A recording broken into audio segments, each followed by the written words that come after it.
This is just not a good sign. I've been covering this case for several months now. If you've ever watched local news, you know a reporter breaking down at the scene of a story is not normal, and neither is this story. A small town rocked by two disturbing events involving two girls in just 2 months. I'm Autumn Kalika, and this is the mysterious disappearance of Ashley Pond and Miranda Gaddis. Things like this just didn't happen in the sleepy suburbs of Oregon City, Oregon, especially in 2002 when it was home to just 15,000 people. In 2002, Yu-Gi-Oh cards were the most sought-after toys on the market. Eminem's The Eminem Show was the biggest selling album of the year, and the first ever cell phone with a built-in camera was released. It's safe to say nothing has been the same since. Ashley and Miranda had a lot in common. They went to the same middle school, were on the same dance team. They both lived with their mothers in the same apartment complex, and even took the same bus to school. But sadly, that wasn't all that they would share. Ashley and Miranda also shared troubled childhoods. Both had been sexually abused by men their mothers brought into their lives. Ashley by her father, Miranda by her mother's boyfriend. Lori Pond remembers hearing Ashley say goodbye to her the morning of January 9th. Ashley's younger sister, Brianna, remembers trying to get her sister out of bed. I woke her up in the morning, and I just told her to get up.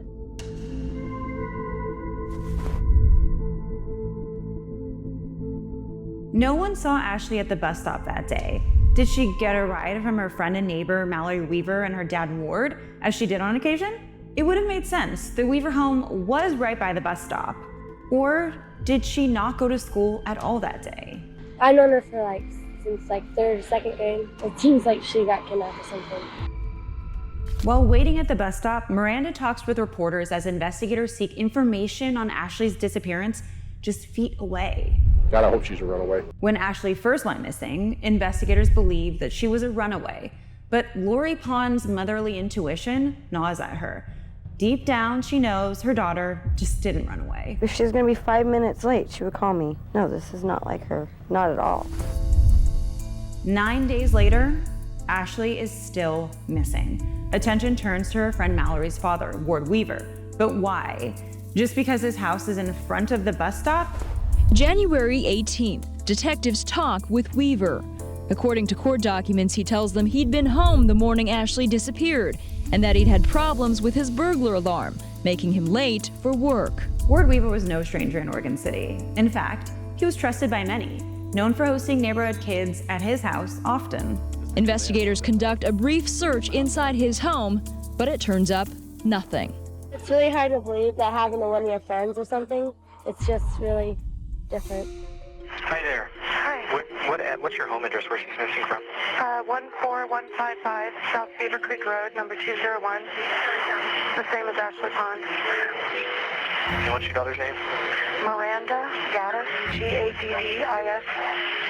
And no one's talked to her or seen her. March 8th, it happens again. Two girls from the same apartment complex missing, almost exactly 2 months apart. That's right, that girl Miranda we saw on the news talking about her missing friend is now missing. The circumstances of their disappearances are shockingly similar.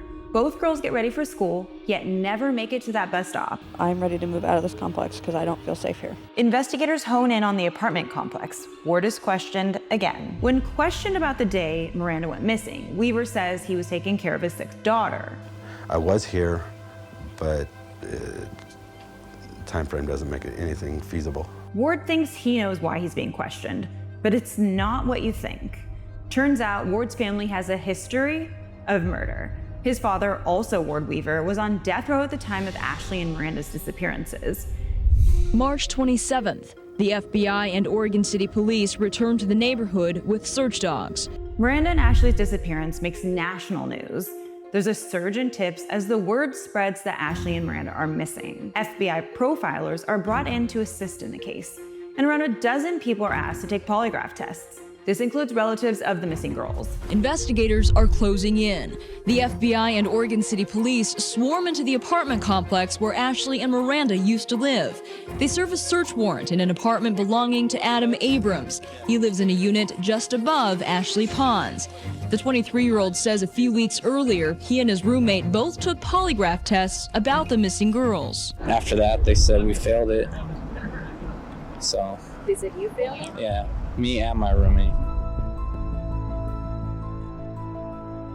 We're looking for people who have those time frames in common, who may have Ashley and Miranda in common. As the investigation turns to other potential suspects, Ward Weaver starts acting differently.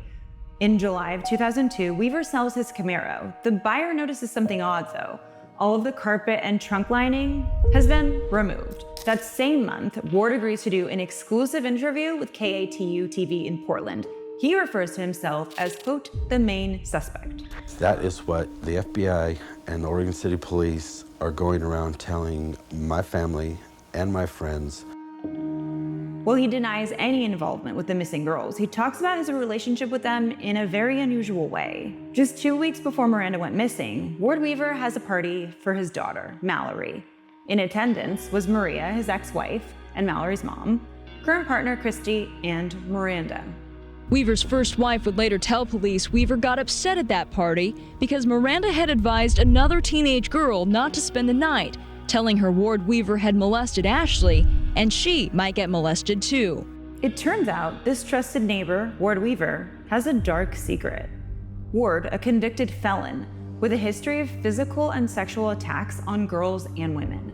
During the summer of 2001, Ashley confided in her reading teacher about Ward. She chilled me to the bone by saying quietly,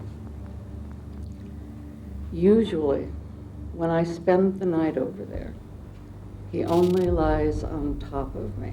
Sadly, as it is too often the case, no charges were ever filed against Ward for his alleged actions against Ashley.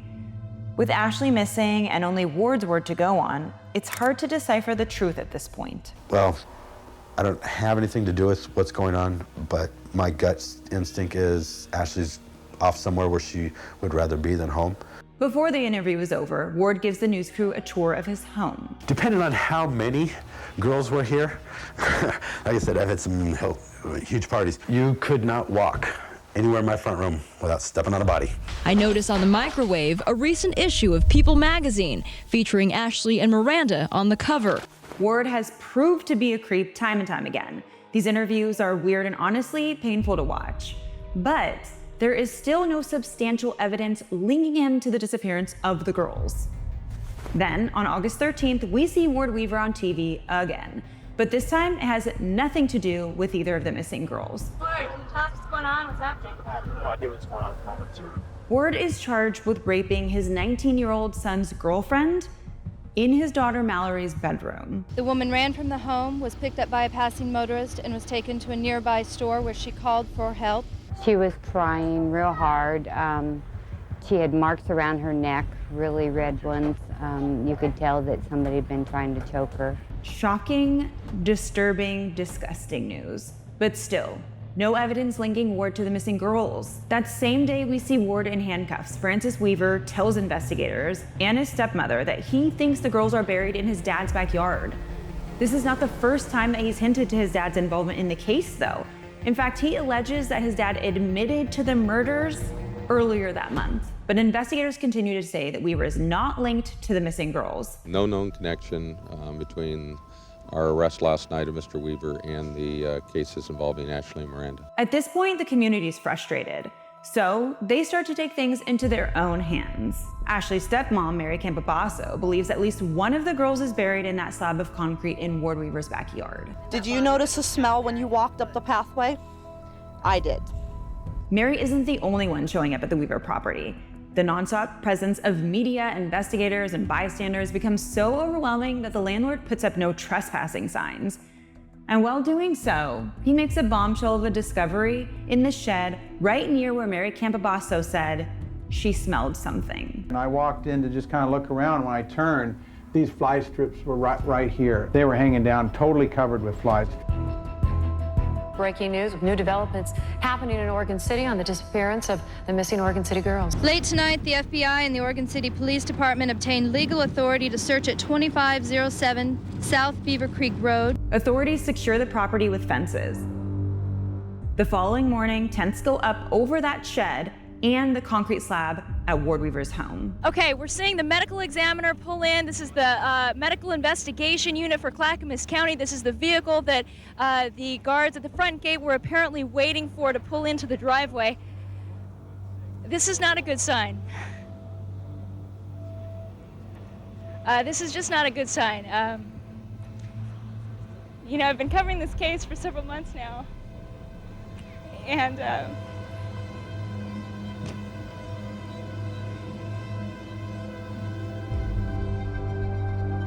we were told to go to our daughters and be with her right now, the detective.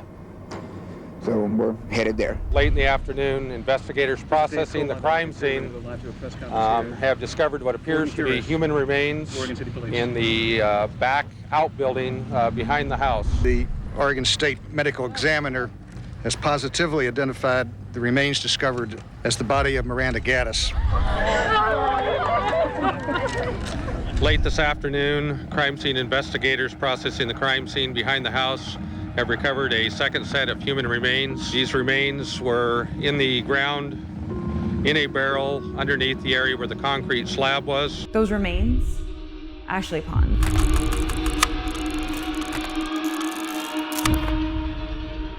And that's not the only twist.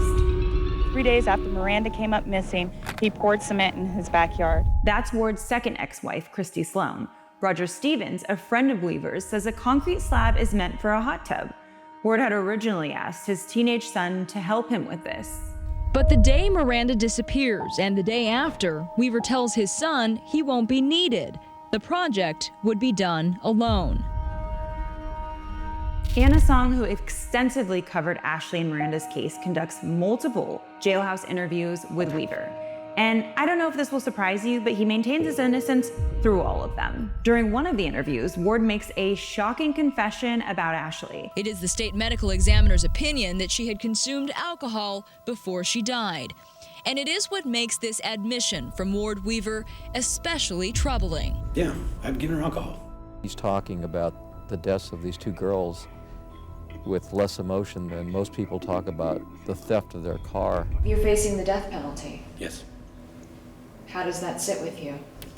I'm not. It doesn't bother me.